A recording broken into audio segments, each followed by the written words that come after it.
14-2 এর দিকে তাকান। একটা সরলরেখার সমীকরণ নির্ণয় করো যা অক্ষদ্বয়ের সাথে 16 বর্গ একক ক্ষেত্রফল বিশিষ্ট ত্রিভুজ গঠন করে এবং মূলবিন্দু থেকে উক্ত রেখার উপর অঙ্কিত লম্ব x অক্ষের সাথে 45 ডিগ্রি কোণ উৎপন্ন করে। সিমিলার 4-1 এর মতো ছবি আঁকা ওইভাবে আমরা কাজটা করতে পারবো। কেমন? এটা আমি করতে চাচ্ছি না। 3 নাম্বারটার দিকে তাকান। একটি সরলরেখা 1-4 বিন্দু দিয়ে যায়, তার মানে এটাতে সিদ্ধকরণ যাব।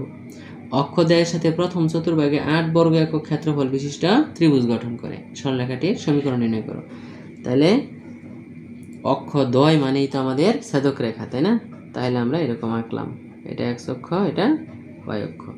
বলছে 1-4 বিন্দু দিয়ে যায়, তাহলে আমাদের সমীকরণ তো x/a + y/b = 1।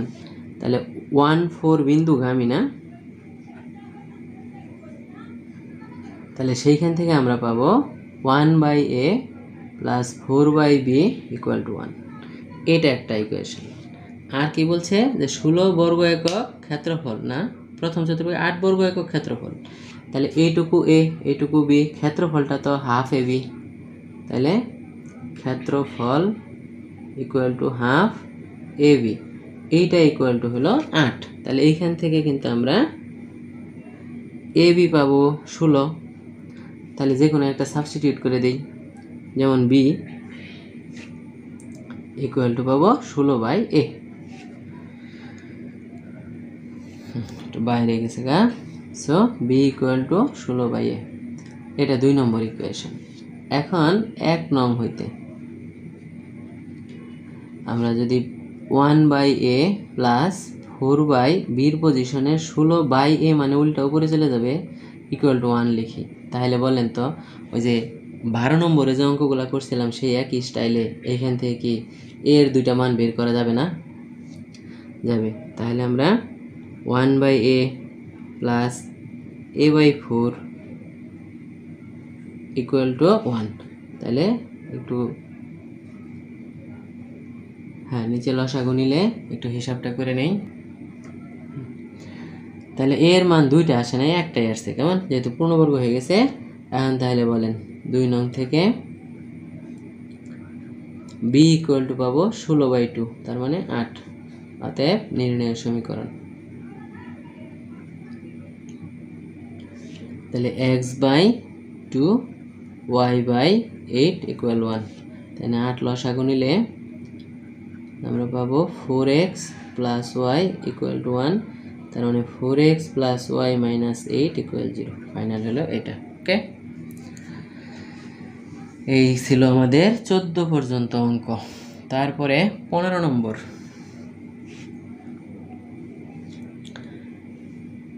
15 দেখেন AHK বিন্দুটি এই রেখার উপরে, তাহলে এটাতে সিদ্ধ করা যাব, তাই না?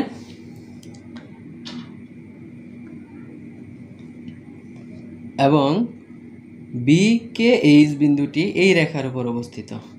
AB সরল রেখাটির সমীকরণ নির্ণয় করো। কেমন? তাহলে আমরা 6x - = 1 একটা ইকুয়েশন, আর একটা ইকুয়েশন হচ্ছে 2x - 5y = 5। তাহলে HK 1 নং রেখার উপরে, তাই না? বিন্দুটি 1 নং রেখার উপর অবস্থিত।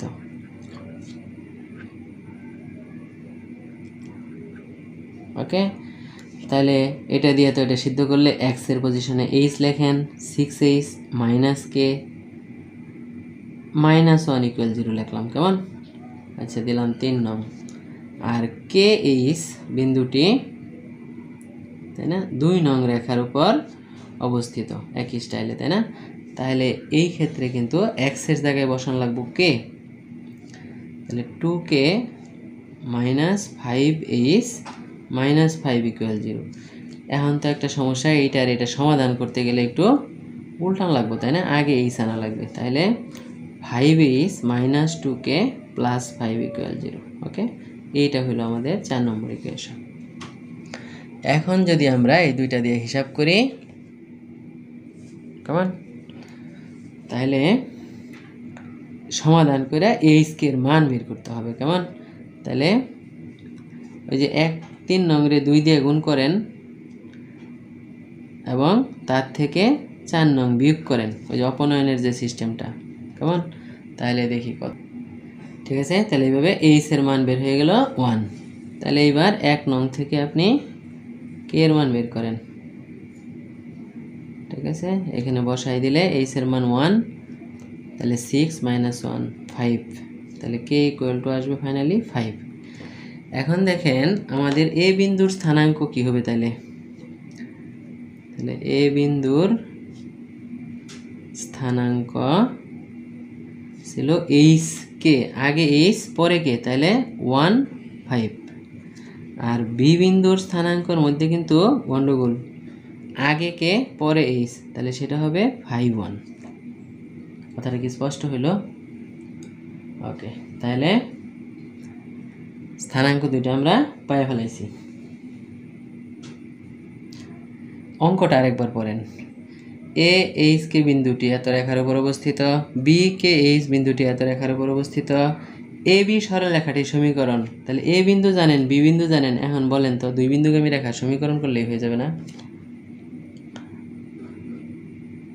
হ্যাঁ, তাহলে আমি আর বাকিটুকু লিখতে চাচ্ছি না নাকি? হ্যাঁ, এক্স মাইনাস এই যে x1 by x1 minus x2, y minus y1 by y1 minus y2, এই সমীকরণ দিয়া এ বি সমীকরণ পাই ফেলবো আমরা। কেমন? তাহলে আমরা 15 নম্বর অঙ্ক করে ফেলাইলাম। এবার 16 নম্বরটা আস্তে ধীরে পড়েন।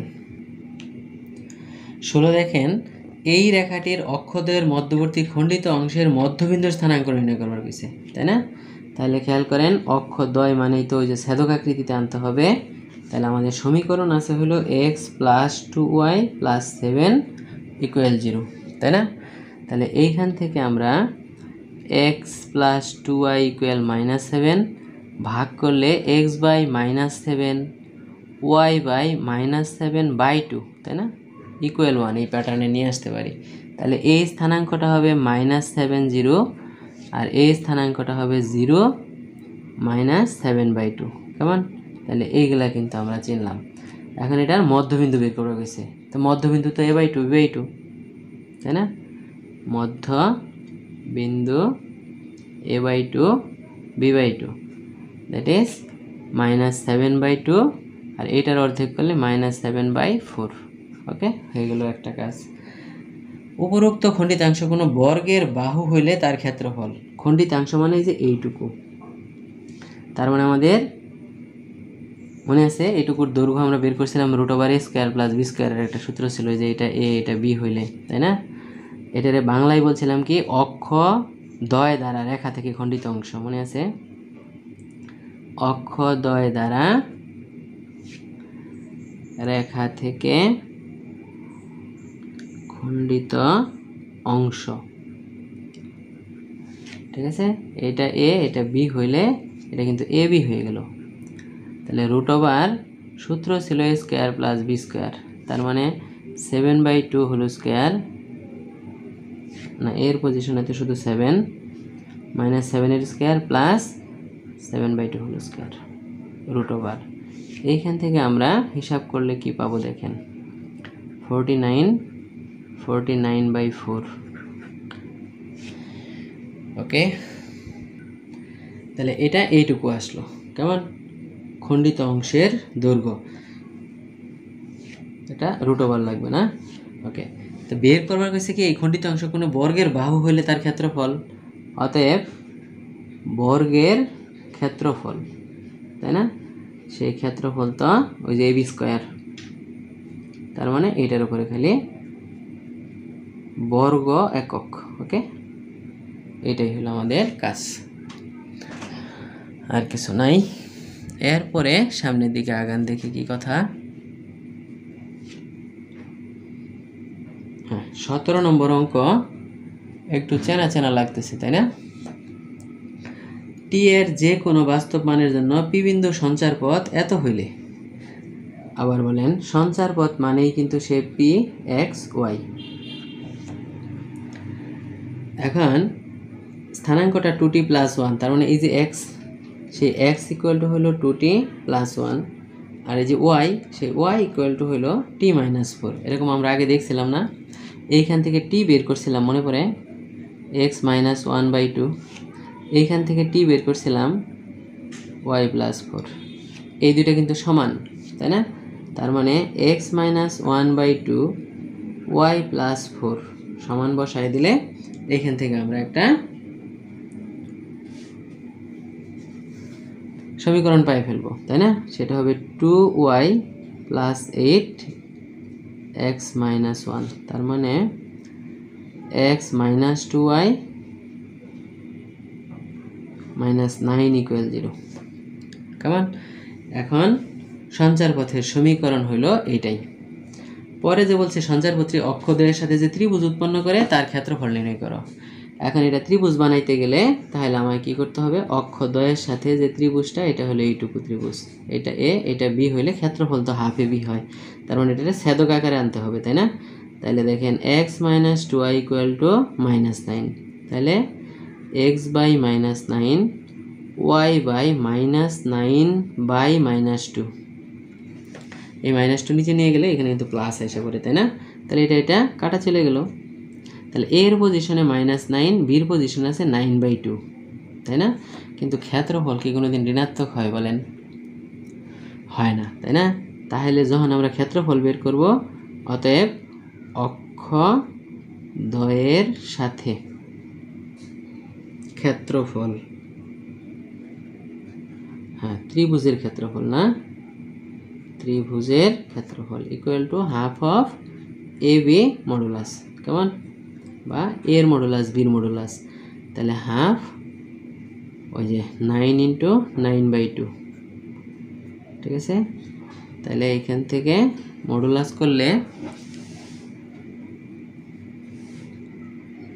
হ্যাঁ একটা ডাটা আমরা এরও লিখে বলছিলাম, এটা 1 লিখছিলাম, আসলে 2। তাহলে এখানে 2, এটাতে 2, এখানে 2, এখানে 10, এখানে 10, তাহলে এটা 10 10। এখন তাহলে আমরা এখান থেকে একটু আলাদা হবে, 10/2 হলে তো 5 হয়ে যাবে, তাই না? তাহলে ক্ষেত্রফলটা হবে হাফ অফ -10 × 5, কেমন? মডুলাস। এখন তাহলে বলেন ওই যে 25 বর্গ একক, হ্যাঁ তার মানে একটু অসচেতন হইলেই অসুবিধা হয়ে যায়, তাই না? ওকে, তাহলে আমরা মোটামুটি 17 নম্বর পর্যন্ত অঙ্ক করে ফেলাইছি, কেমন? তাহলে পরের পৃষ্ঠায় 23 নম্বর পর্যন্ত আমাদের অঙ্ক করতে হবে। ওকে, তার মানে 18 থেকে 23 এর মধ্যে যে অঙ্কগুলো দরকার সেগুলো আমরা আস্তে আস্তে করতে থাকি। ওকে, 23-এর পরের অঙ্কগুলো লাগবে না। ধন্যবাদ।